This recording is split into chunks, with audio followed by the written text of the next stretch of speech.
आज आपण मस्त खमंग मुळ्याची थालीपीठ बनवूया। तर इथं 2 मुळे किसून घेतलेले आहेत। तर आता इथं डाळीचं, गव्हाचं आणि ज्वारीचं पीठ एकत्र करून घेतलेलं आहे। त्यामध्ये आपण बारीक चिरलेला कांदा, हिरवी मिरची आणि लसूण याचा ठेचा करून घेतलेला आहे। तिखट, मीठ चवीप्रमाणे आपण टाकून घ्यायचं आहे आणि जो किसून गेलेला मुळा त्यामध्ये टाकणार आहोत आपण। आणि त्यामध्ये आपण ते व्यवस्थित पीठ मळून घेणार आहोत।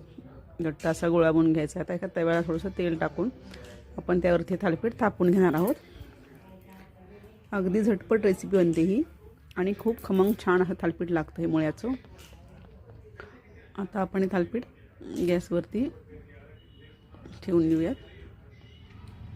अगदी 5 ते 10 मिनिटात असं खमंग आपलं खरपूस थालीपीठ तयार होतं।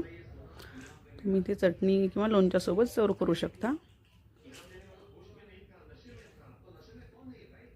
मस्त आवडीनं सर्वजण हे थालीपीठ खातात। लहान मुलांना मुळं आवडत नाही, त्यामुळे अशी रेसिपी नक्की ट्राय करा तुम्ही।